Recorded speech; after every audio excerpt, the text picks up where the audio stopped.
Bienvenidos, queridos amigos, a un programa más de Sondeo Emocional.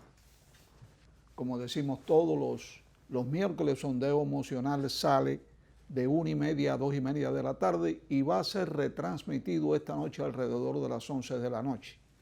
Y posteriormente se encontrará en las redes, en YouTube, donde usted podrá accesar a todos nuestros programas. Hoy tenemos dos temas. Cualquiera de los dos es sumamente interesante e importante. El primero se va a relacionar, como es mandatorio, con la epidemia de los coronavirus, el coronavirus, que según la Organización Mundial de la Salud hay que estar alerta y hay que prepararse para en caso de que se generalice globalmente. Y el segundo tema, vamos a tener aquí a la licenciada Nicole Galván, quien va a darle un cierre al tema del autismo. Vamos a conversar con ella sobre los diferentes aspectos del diagnóstico y el manejo del niño autista. Y posteriormente tendremos otro programa más, que va a ser el último, que vamos a relacionar con los estudios necesarios que hay que realizar en casi todos estos niños, como una especie de protocolo necesario para un buen tratamiento a todos ellos. No importa si sea en un consultorio privado de un médico o si es en un hospital público. Debe existir un protocolo. Desafortunadamente todavía no está en implementación, pero sí hay muchos profesionales que ya en sus consultorios tienen una guía para ir siguiendo paso a paso el rastro que va dejando el autismo. Bien, pues hablando sobre el primer tema, vemos en las noticias que siguen aumentando los casos de sospechas de personas infectadas por el coronavirus. Ya hay cerca de 46 casos que se están observando en el país y se han diagnosticado varios. El más trágico de todo, por decirlo así, ocurrió en Villarribas, donde la señora Herrera, una señora que dio positivo en esa localidad para el rinovirus, hay muchísimas contradicciones entre lo que dice la señora, lo que dicen los familiares, los vecinos, lo que dice el ministro de Salud Pública.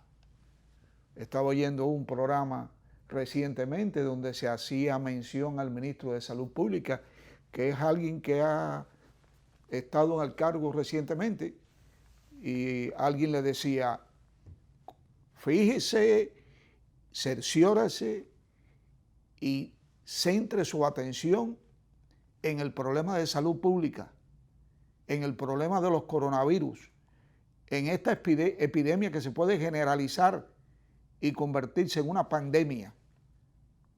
Y deje un poco la política, porque hay muchos comentaristas que señalan que el ministro de Salud Pública está tratando de jugar en las dos aguas, y no se puede ser así.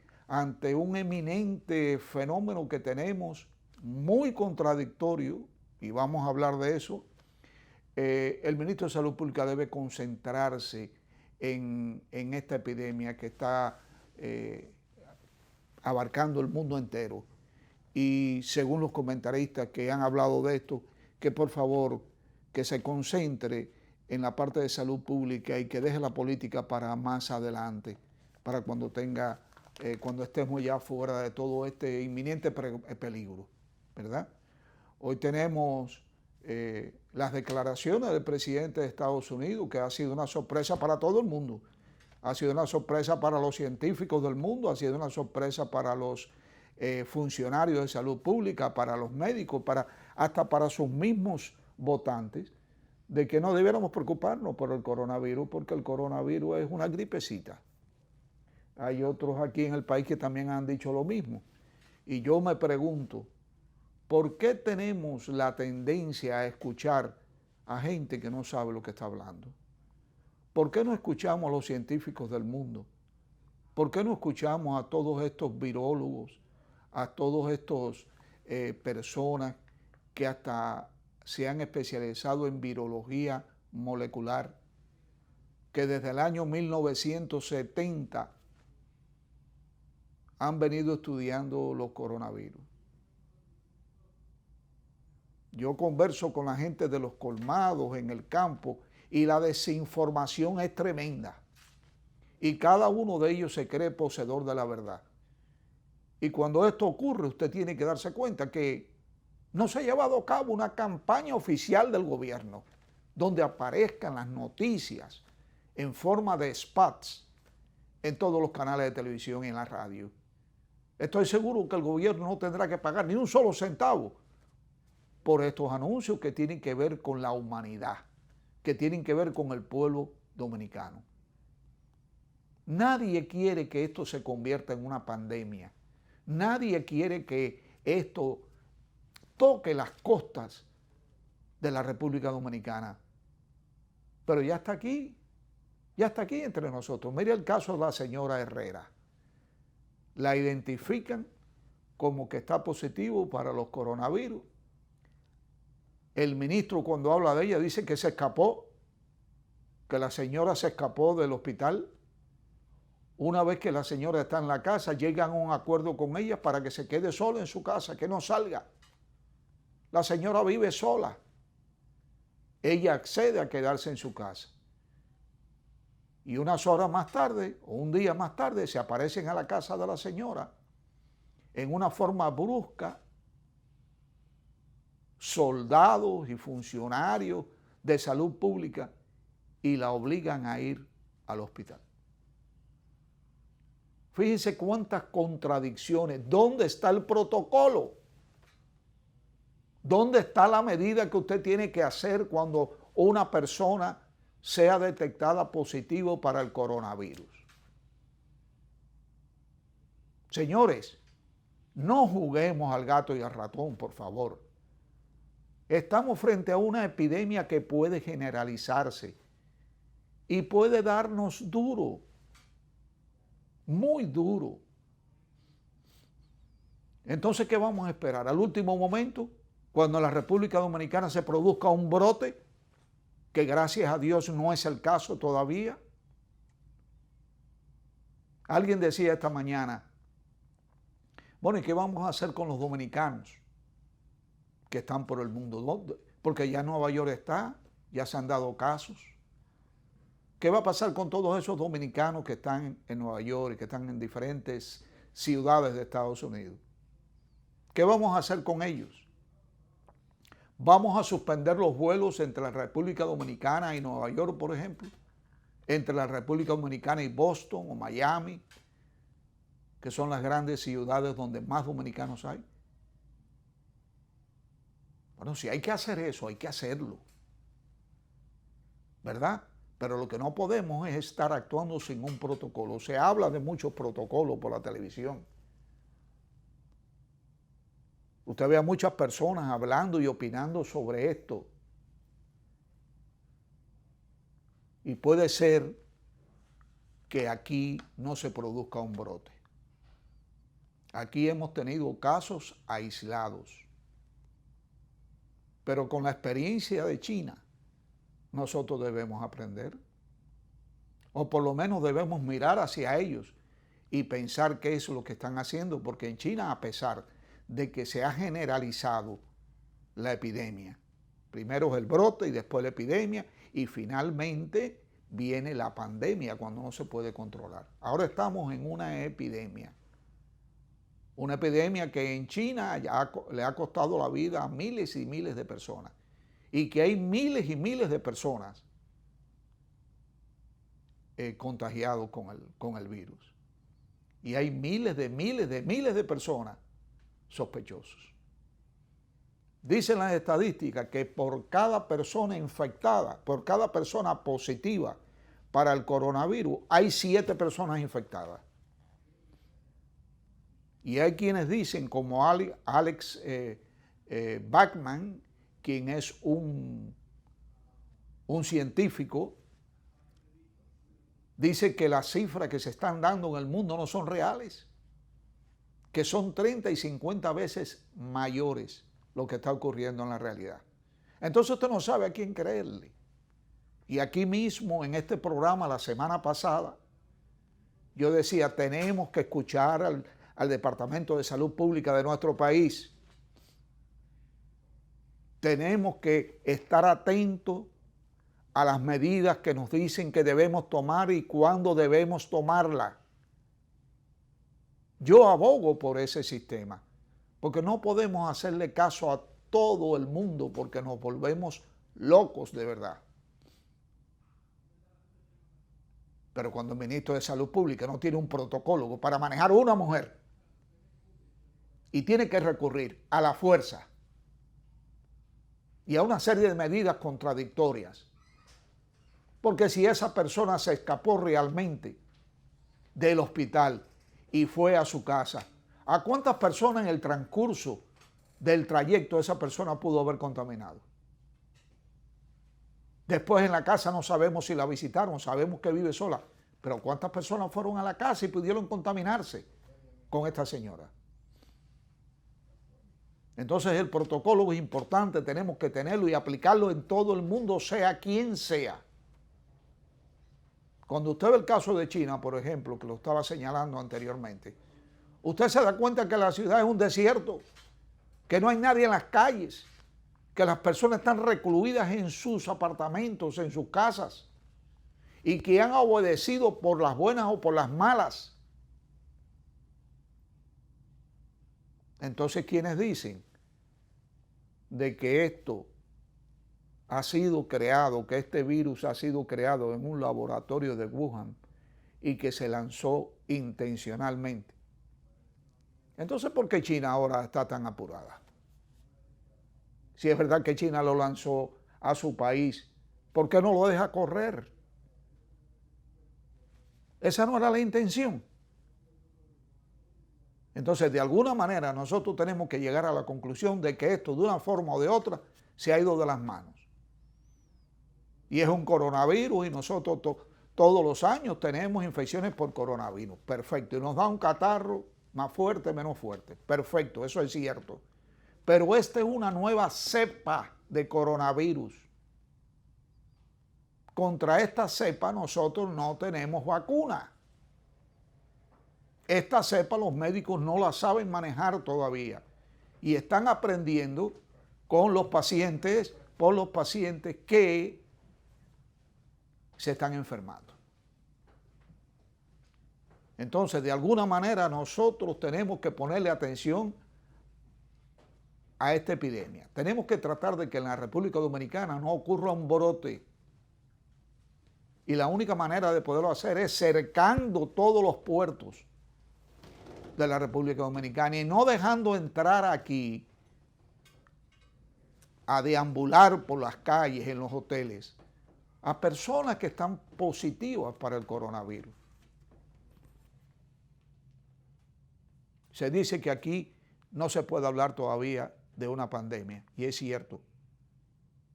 Pero ya está el brote en China y en otros países, y ya tenemos casos de personas que han viajado a esos países. Entonces hay que ponerle atención a lo que estamos pasando, lo que está ocurriendo. Y yo me pregunto, ¿y los casos de influenza en el país no se están reportando? Porque nosotros sabemos, por lo menos de un caso, aquí en el país, que está en la unidad de cuidado intensivo y que dicen que es un caso de influenza, que es extremadamente contagioso. Entonces los casos de influenza no se reportan. Necesitamos un protocolo. Necesitamos de verdad la necesidad de podernos regir todos por instrucciones precisas y no estar dando golpes a diestra y siniestra sin saber lo que está ocurriendo. Vamos a ir a unos comerciales y cuando regresemos vamos a estar con la licenciada Nicole Galván y en la parte quinta de este conversatorio, más que un programa que hemos tenido acerca del autismo y su manejo. Así que mantengan la sintonía y regresamos en breve.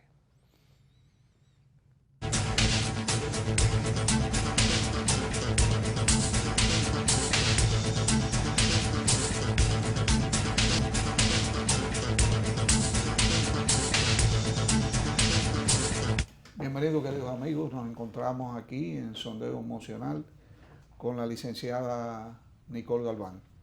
Nicole estuvo en uno de nuestros programas pasados hablando sobre autismo y le habíamos preguntado que cuál era el manejo que ella recibía en su consultorio cuando llegaba un niño o una niña para una evaluación, y que a través de la evaluación se empezaba a sospechar que podía ser autismo o que podía estar en el espectro autista, que es como correctamente debe decirse. Y bueno, ya nos explicó una serie de medidas y de pruebas que se hacen, cómo reportarle a los padres, en fin, nos hizo una explicación muy bonita y muy profunda del manejo.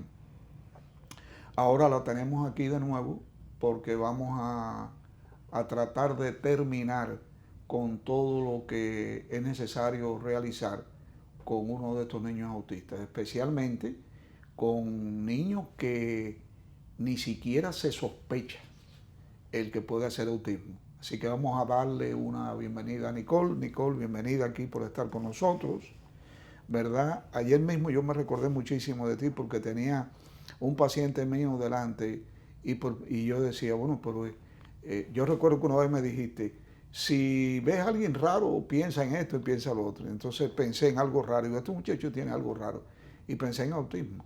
Y dije, será un autista, señor, podría ser un autista avanzado, ¿verdad? Y nada, en cualquier momento te va a llegar para que tú lo evalúes. Nicole. Gracias, doctor, por invitarme.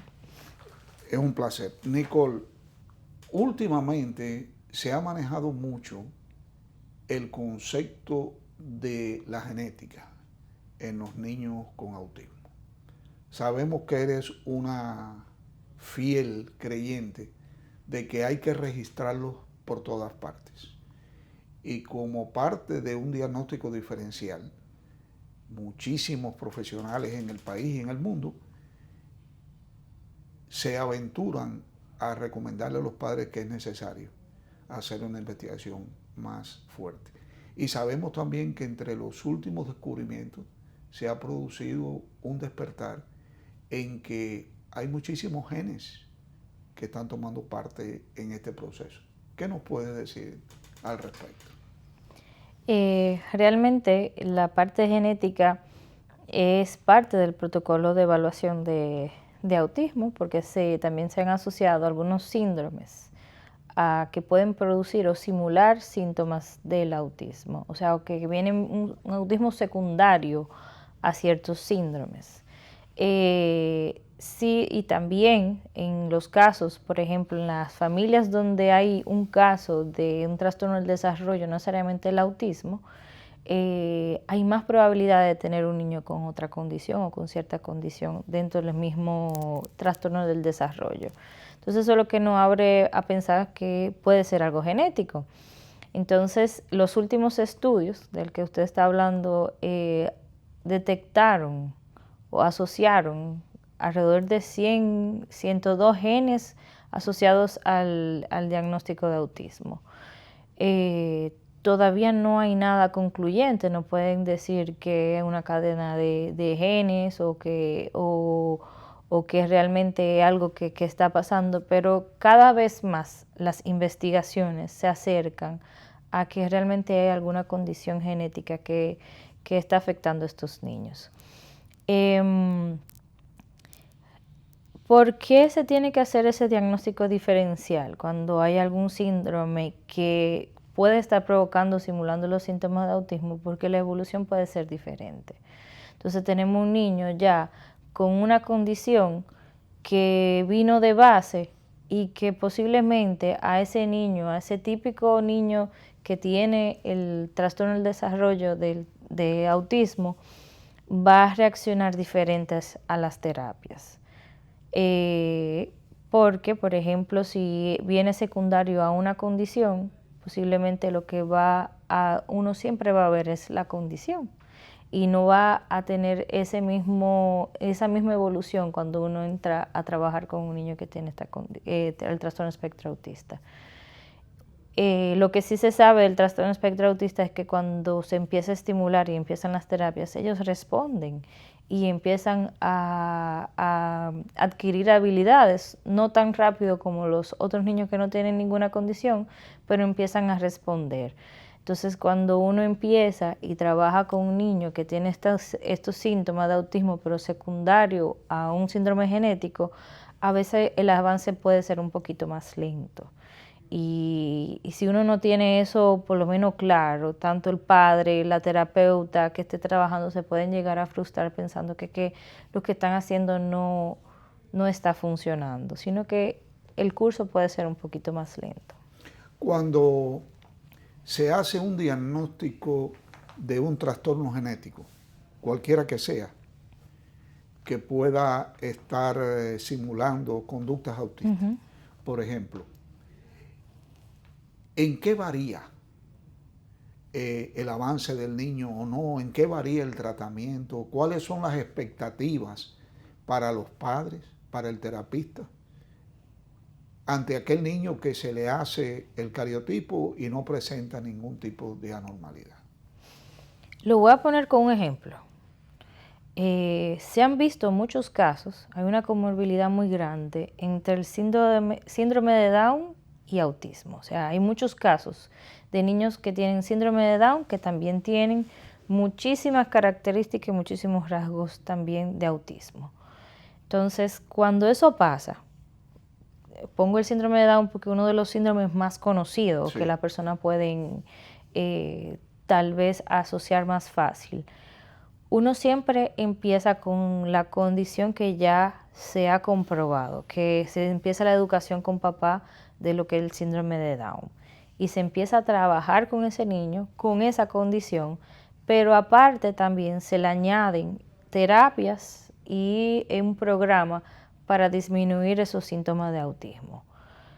Yo siempre hablo tal vez de síntomas o rasgos secundarios a la condición. Como que entiendo que ya si hay una condición de base para un papá recibir mi niño es síndrome de Down y también tiene autismo, es como un poco fuerte. Entonces, para los padres yo lo manejo de esa manera, de primero la condición de base, que es la condición genética, y después entonces empiezo a trabajar en el mismo programa sin descuidarme de los síntomas que está presentando el niño, que pueden asociarse al autismo. ¿Y por qué esas dos condiciones juntas? Porque, por ejemplo, el síndrome de Down presenta características especiales como el aplanamiento de la nariz, los labios, las manos anchas, baja estatura, corpulento y demás. Y no pudiera ser sencillamente que el síndrome de Down sea el causante de todas esas conductas sin que haya necesariamente un autismo. ¿Cómo tú llegas a la convicción de que hay dos patologías envueltas? Ahí es donde está realmente lo difícil de diagnosticar, porque nosotros conocemos los niños que tienen esa condición de síndrome de Down, muchos pueden tener una discapacidad intelectual bastante marcada y dentro de su misma discapacidad intelectual ellos pueden tener comportamientos asociados al autismo, pero hay niños que aparte de eso pueden tener conductas repetitivas, manierismo, cosas que son muy características y cuando uno lo pone uno lo ve en grande, simula muy parecido al autismo. Hay que tener mucho cuidado cuando uno tiene ya una patología de base para poder empezar a trabajar con esos síntomas y por eso le dije, yo soy muy de la línea que cuando ya hay algo de base, yo prefiero trabajar no necesariamente con dos diagnósticos, sino con síntomas. Ya nuestro manual diagnóstico, el DSM-5, sí te permite diagnosticar a algunos niños con dos condiciones. Sí. Eso es algo que se ha visto. Por ejemplo, autismo y TDAH, se pueden combinar las dos y darle... Yo no estoy de acuerdo con eso. Yo también estoy de esa línea. Entiendo que todo va siempre de la misma raíz. Claro.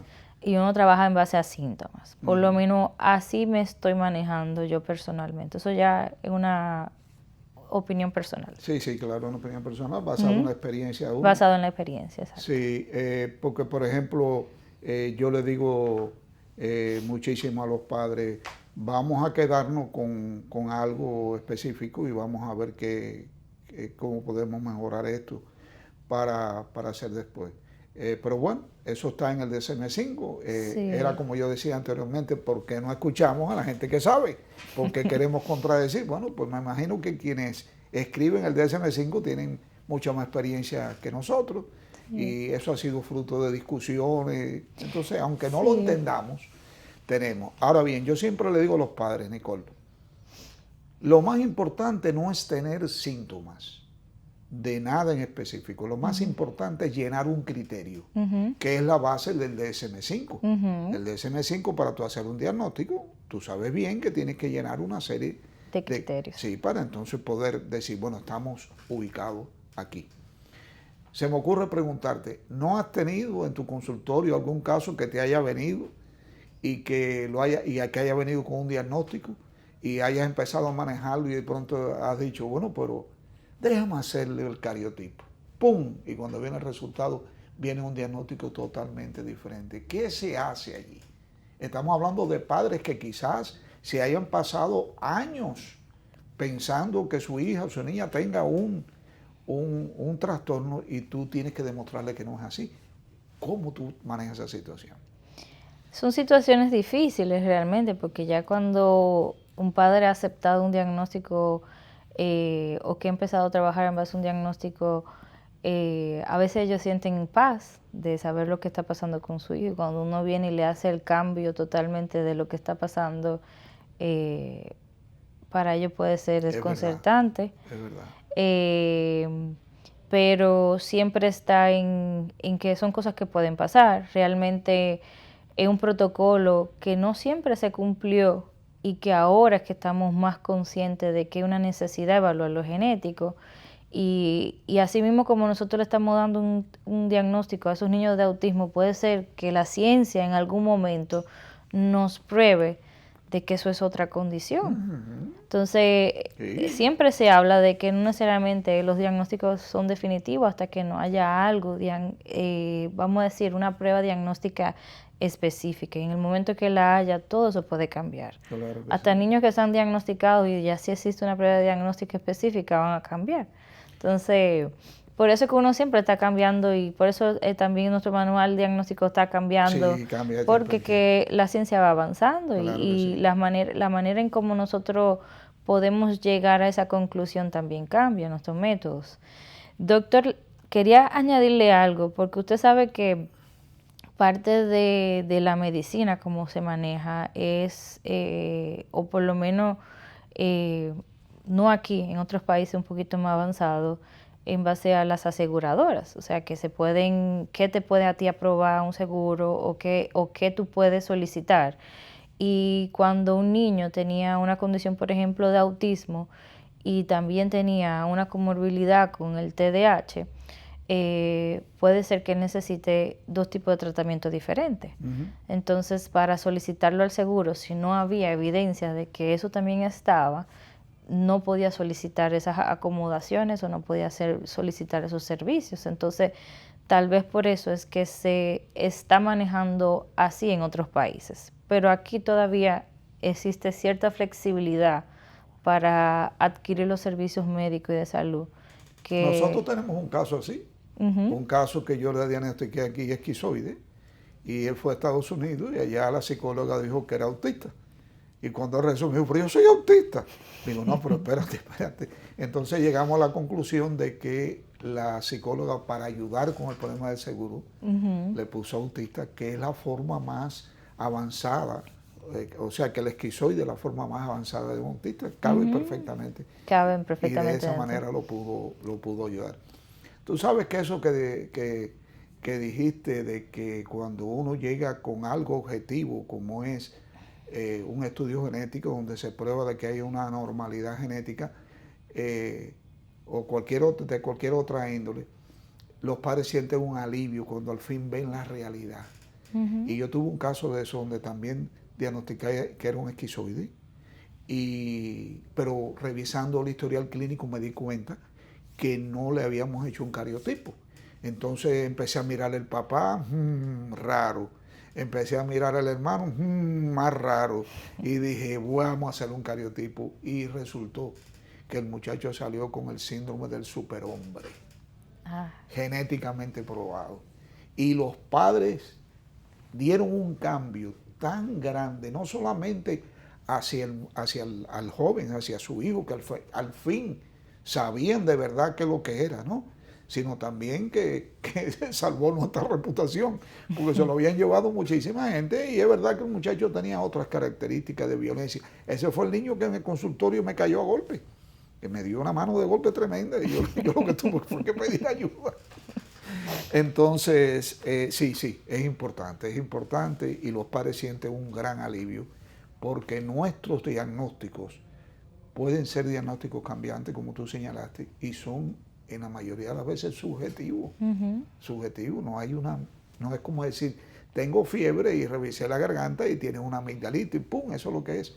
No, con nosotros no. Y por ahí andan muchos padres, muchísimos padres, que andan, Nicole, de médico en médico y médico en médico, queriendo buscar algo en qué creer que su hijo tiene el diagnóstico que se le ha dado. Y es bien agobiante para estos padres no poder tener objetivamente una respuesta.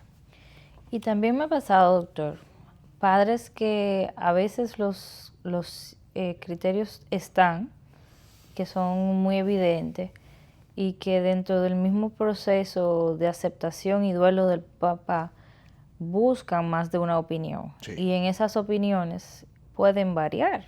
O sea, no todo el mundo maneja lo que es el trastorno espectro autista y hay mucha desinformación en ese proceso hasta que vuelven y caen, pero eso es un proceso ya emocional de los padres que tienen que hacer y es válido a veces cuestionar. Claro, Es claro. válido, si no cuestionan realmente no son padres.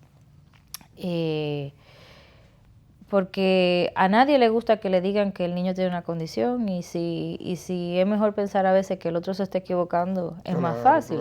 Claro. Y eso puede ser parte de su mismo proceso emocional de la aceptación. Pero también veo padres que lamentablemente son como víctimas de personas que se aprovechan de esa preocupación tan grande que tienen, porque hay muchas personas que promueven cosas mágicas prácticamente que pueden curar el autismo, tratamientos extremos y realmente hasta ahora no hay nada aprobado médicamente por la FDA de que pueda realmente tratar los síntomas de autismo o que pueda, vamos a decir, curar esta condición. Perfecto. Estamos conversando con la licenciada Nicole Galván sobre autismo. Vamos a ir en estos momentos a unos comerciales. Mantenga la sintonía, por favor, que ahora viene más de lo mejor. Nos vemos.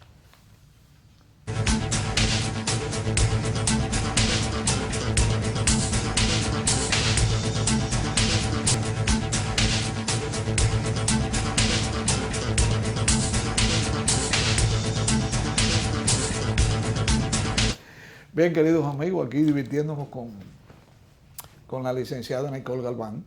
Estábamos hablando hace un momento sobre el autismo y sobre el manejo que una psicóloga como Nicole, que es especialista en neurociencia, realiza en su consultorio. Entonces, Nicole, ya estamos llegando al final, ya tú has hecho las pruebas, ya tú tienes más o menos certeza de que hay un trastorno del desarrollo. Usualmente, ¿cuál es el camino que tú sigues a partir de ahí? Vamos a decir que ya se confirma que hay un trastorno del desarrollo o que hay presencia ya de todos los criterios o que cumple con los criterios del trastorno espectro autista. Empezamos entonces a crear un plan de trabajo con ese niño y con esa familia. Con la familia, sí, o sea, que es un trabajo de familiar. Familiar, claro que sí. Entonces, yo particularmente me quedo como en ese proceso de acompañamiento y psicoeducación de los padres, ya que las terapias, el niño va a recibir terapias ya con otros terapeutas que también son especialistas en ese tipo de intervención o de terapias. Por lo regular requieren más de una terapia los niños que tienen esa condición. Por ejemplo, terapia del habla, ocupacional, conducta, dependiendo del caso. Okay. Del caso, de la edad y su nivel de funcionamiento en ese momento. Los padres necesitan mucho apoyo en ese proceso porque ellos tienen muchas preguntas, en el día a día también van pasando situaciones donde ellos necesitan una guía, una orientación. ¿Cómo tú manejas? Tengo que interrumpirte porque el tiempo aquí es un asesino.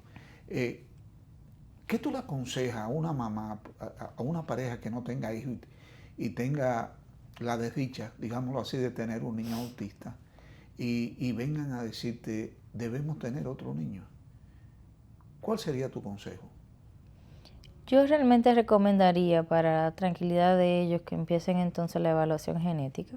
Que comiencen ellos mismos a Sí, evaluarse genéticamente. genéticamente y al niño. Ahí sí es prudente hacer su evaluación genética. Pero doctor, eso es como sacarse la lotería, porque eso está en base a probabilidades. Estamos O de sea, acuerdo, pero me imagino que el miedo es el terrible. miedo es terrible y realmente cuando hay un niño con una condición en una casa, las posibilidades son más altas de también tener otros niños con esa condición. Y Si es genético, ¿verdad? sí es Porque genético. también si es traumático, tóxico, en fin, pudieran ser muchísimas las causas. Pueden ser muchas las causas, pero sí, que las probabilidades están un poquito en su contra, sí, pero también he visto muchos casos de padres que tienen un niño, su primer niño con una condición, tienen un segundo niño, vamos a decir, totalmente normal, típico. Y ese segundo niño ayuda enormemente al primero a seguir avanzando, porque los hermanos ayudan mucho en el Sí, proceso claro, y es una estimulación a que a veces ni uno como padre ni queriendo se la da, así porque mismo. él está en contacto con otros niños O con un perro, o con un un perro, perro cariñoso, un boxer, ¿verdad? un Son los que se boxer. recomiendan, los boxers son encantadores. Nicole, yo tengo que venir un momentico atrás, yo tengo que ir a una preocupación muy grande que existe entre los profesionales de la salud mental. Muchas veces, la mayoría de las veces que uno manda a hacer un cariotipo, viene negativo, o sea, viene normal. Sin embargo, hay pruebas que te pueden demostrar que un cariotipo normal no es normal, no está normal. Y para eso se hace otro tipo de estudio, tomando como base el mismo cariotipo que ya se realizó. Y eso se llama array. El array es como mirar el cariotipo que está normal, mirarlo entonces con una lupa, mirarlo con un microscopio, aumentarlo de tamaño. Y entonces de esa manera se puede dar cuenta que lo que a simple vista parece normal, al aumentarlo de tamaño se puede ver el fraccionamiento de los cromosomas y se pueden ver muchísimas cosas. Aconsejas que cuando tienes un niño con las características de un trastorno del desarrollo, con un cariotipo normal, el realizar el array. Sí, entiendo que incluso sería hasta mejor, porque lo que se ha visto con el tema del autismo que usualmente tienen su cariotipo normal y no todas las condiciones se ven en los cromosomas. O sea, como usted mismo lo dijo, no Claro. necesariamente tiene que haber una alteración en los cromosomas para existir un síndrome. Y también existen los mosaicismos. Los mosaicismos también, claro que sí. Nosotros queremos avisarle o darle a conocer a todos los padres que nos están mirando, a esas madres, que su niño haya tenido un cariotipo normal. Esto no quiere decir que en realidad el cariotipo esté normal. Usted debe tratar de asesorarse con su médico, con su psicólogo, con su psiquiatra, con su neurólogo, la posibilidad de realizar otro estudio que es el array. Aquí en el país hay muy pocas personas que están realizando ese tipo de estudios, es un poquito más caro, pero es la confirmación casi certera del resultado que le van a dar, que sea positivo o negativo, que el cariotipo normal no lo da. Sabemos que nuestra querida amiga Dayana González, Sí. en su centro Pedineuro, que está allí en Corazones Unidos, tiene en estos momentos a la doctora Kathleen de la Rosa Poirier, quien es genetista, Sí. y que está realizando en Pedineuro, está realizando este tipo de estudios. Si yo tuviera un niño o una niña con una de estas condiciones, yo me iría hasta más lejos, yo me iría hasta aquellos casos de déficit de atención que son prácticamente incontrolables, que no importa el medicamento que tú le des, ni el tipo de terapia, de contención, que tú veas que no está avanzando de la manera. Yo me tomaría la libertad de aconsejar a todos esos padres que reúnan un dinerito, que vayan y conversen con Pedineuro, que vayan a ver a la doctora Kathleen de la Rosa Poirier y que tengan una entrevista con ella, que es genetista, y le planteen su preocupación, porque como decíamos anteriormente, debemos llegar, los padres necesitan, igual que cuando hay un accidente de aviación, que las autoridades buscan, aunque sea un dedo de una persona, y se la hacen llegar a sus familiares. Los familiares necesitan la constancia de que están enterrando a su familiar, aunque sea solamente un dedo que haya aparecido de un accidente de avión. Los padres que tengan niños con estas situaciones necesitan de verdad tratar de llegar a un diagnóstico objetivo, algo que diga, sí, Evidencia. mi hijo tenía esta condición. ¿Y cuál ha sido la experiencia años después, cuando has hecho un diagnóstico de un trastorno de desarrollo, cualquiera que sea, que has visto, porque hay diferentes tipos de niveles, en uno de los niveles leves, que has visto después el muchacho estudiando una carrera? ¿Cómo se siente uno? ¿Cuál es tu satisfacción? Es muy bonito verlo. Y no solamente de chicos que ya llegan a la universidad. A mí me pasa más con los bebecitos que me llegan de 2 años sin hablar, con muchísimo movimiento estereotipado, que cuando ya yo los veo a los 6 años son niños verbales, son niños que ya están iniciando la primaria, que van sin profesora sombra, que han logrado una serie de avances y que ya están del otro lado, como yo digo, ya están del otro lado. Claro. Eso realmente es una experiencia muy bonita y en base a esas experiencias positivas que he tenido o ese progreso tan favorable que he tenido con algunos pacientes, es que yo le oriento a los otros padres que están en la posición inicial del primer diagnóstico, que se puede, que realmente hay muchas cosas que se pueden hacer, que el diagnóstico no es una sentencia, sino es ahora que hay que trabajar, eso es lo que me da un plan de trabajo, y que simplemente con esfuerzo se puede lograr que ese niño avance. Que eso es lo bueno también que se ha encontrado, que se puede avanzar bastante.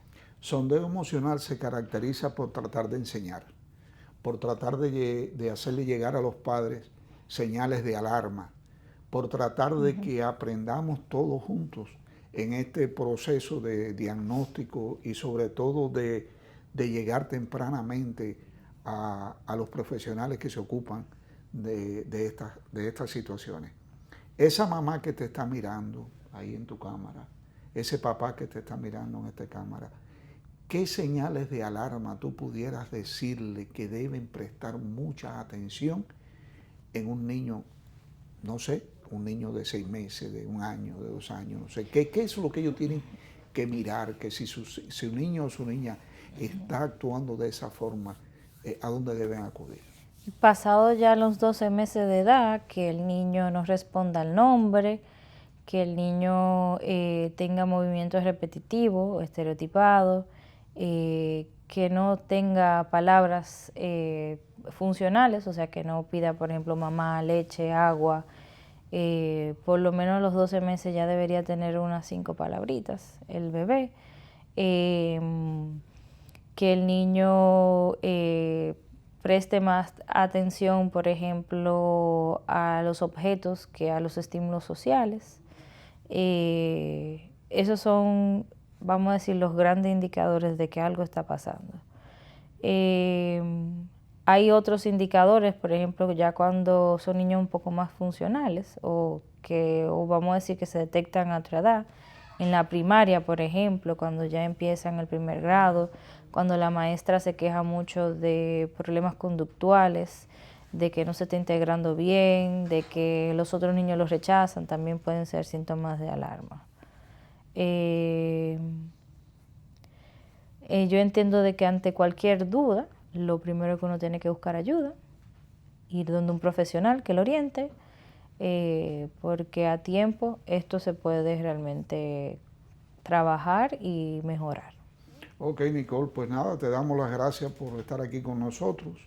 Vamos a hacer lo posible por realizar la sexta parte de este tema. Vamos a ver si podemos invitar a Kathleen, la doctora Kathleen de la Rosa, genetista, para que esté con nosotros aquí cuando ella pueda y poder llevar ya un completo enfoque de lo que es el autismo y su manejo y su pronóstico, que es muy importante.